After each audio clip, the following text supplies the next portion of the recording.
La Defensoría fue concebida en la Constitución del 91 como una entidad que sirviera de garante de los colombianos en la aplicación y en la defensa de algo que la Constitución exalta mucho, y es la defensa de los derechos humanos. Nuestra Constitución es una Constitución muy garantista. Si algo podemos destacar de esa Constitución es precisamente ese aspecto de cómo le da de importancia a la defensa y a la protección de los derechos fundamentales. Y ese es el norte, la guía de todas las decisiones de nuestras Cortes, de nuestra Corte Constitucional, de nuestra Corte Suprema, del Consejo de Estado, del propio Consejo Superior de la Judicatura. También es la guía para el gobierno, porque la defensa de los derechos humanos debe estar presente en todas nuestras acciones. Lo está, y eso lo he repetido muchas veces, en nuestra política de seguridad. La política de seguridad tiene como objetivo fundamental garantizarle a los colombianos sus derechos en todo sentido. Sin seguridad, la protección de esos derechos se hace cada vez más difícil. Por eso nuestra política de seguridad es, en el fondo, una política de protección de los derechos fundamentales, de los derechos humanos de nuestros compatriotas. Y la Defensoría fue diseñada para eso, para garantizar esos derechos, para servir siempre de instancia promotora, para que todas las instituciones del Estado cumplan con su deber constitucional de defender y garantizar los derechos de los ciudadanos, de los colombianos.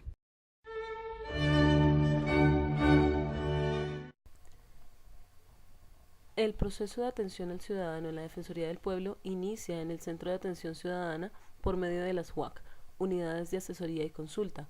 Allí, un abogado toma atenta nota del caso por el cual el ciudadano siente vulnerados sus derechos y, de acuerdo a la normatividad vigente y a la prelación del derecho vulnerado, determina si existe la posibilidad de llevarlo a revisión con el juez de tutelas.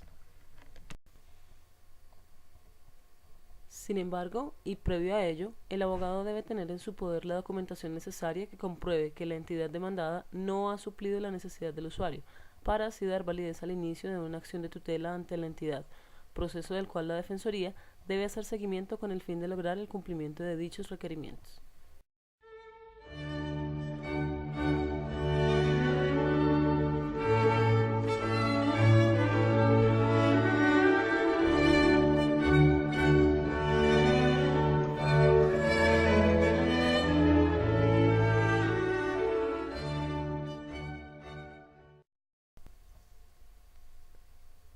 Cabe resaltar que son tenidos en cuenta derechos de petición dirigidos hacia una acción de tutela solamente los que sean relacionados con hechos o carencias que afecten un derecho fundamental como la vida o el trabajo. Ejemplos: tutelas en contra de las EPS por el no cubrimiento de procedimientos médicos requeridos cuando se corre el riesgo de perder la vida o la integridad del individuo, el no pago oportuno de las prestaciones sociales de ley o los casos de desplazamiento forzoso.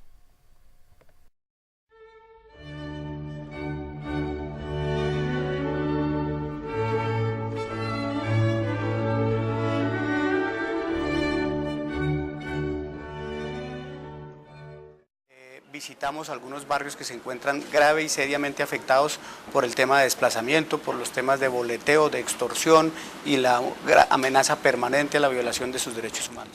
Se ha denunciado que hay víctimas dentro de este conflicto que son totalmente ajenas a él. Son personas inocentes que se ven involucradas. ¿Cómo podemos articular el trabajo de los diferentes órganos de control para trabajar en defensa de los derechos humanos de estas personas? Sí, nosotros lamentablemente no se pudo llevar a cabo la reunión que teníamos planteado con el alcalde en las horas de la tarde para entregar todas las conclusiones que tuvimos de la visita y de los diferentes recorridos, pero lo planteábamos como un escenario no solo de seguridad, porque es obvio que se necesita más pie de fuerza y presencia de la fuerza pública en esos sectores, pero adicionalmente se requiere un gran componente social, una presencia de las autoridades locales donde se le llegue a estas comunidades con los mínimos vitales, con educación, con salud, con acceso a los servicios domiciliarios, en fin, a esos mínimos que cualquier ser humano requiere, y es a ese llamado que estábamos haciendo, porque el tema, sí, es gravísimo el tema de seguridad, pero también es grave las condiciones de pobreza extrema que están sufriendo los bonaerenses. Los personeros son nuestro socio ideal y nuestro socio permanente en todo el país, porque es nuestro representante, es la persona que de viva voz escucha a la comunidad y donde no tenemos presencia nos transmite la comunicación que reciben de primera mano de los dolientes en derechos humanos, y por eso nosotros trabajaremos de la mano, insisto, porque es un socio ideal. La otra parte, el otro componente, que es el grueso constitucional de la Defensoría del Pueblo, nunca la vi tan de cerca. No sé si era que se jugaba un bajo perfil. Ahora que estoy dentro y que empiezo a revisar cada una de las delegadas, la labor social, la labor de acercamiento a la comunidad, la gente no se imagina que en determinadas poblaciones lo único que tienen a la mano ni siquiera, hay veces es la fuerza pública, ni el cura ni nada, sino un defensor comunitario que se convierte en su vocero, que se convierte en la persona como que representa al Estado, como que lo único que tengo cerca del Estado es un defensor. La defensoría, como se denomina aquí, que en otras legislaciones del mundo, en Suecia, la denominan ombudsman, que es un magistrado moral. Sí. Aquí se le dio el nombre de defensor del pueblo porque precisamente es eso, el vocero y el representante de una persona o de un grupo de personas frente al Estado. Es el que me apodera a mí, es al que yo acudo. Exacto. Para que sea mi vocero y escuche mis súplicas y se convierta en mi instrumento para ir a alegar ante las demás personas.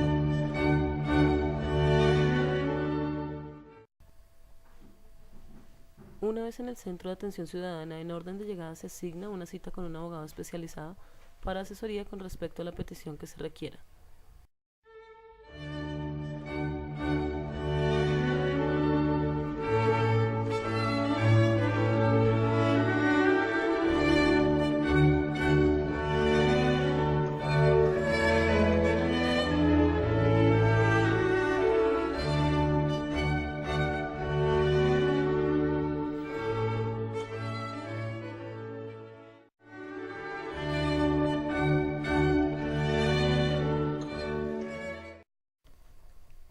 En dicho documento también se incluye la orientación que se genere y posterior a ello, si se determina que un juez de tutela puede tomar el caso, esto en conjunto con la opinión de la coordinadora doctora Mariluz Rubio, se direcciona al ciudadano a la entidad que esté vulnerando sus derechos para obtener por escrito la negación y o violación de sus derechos.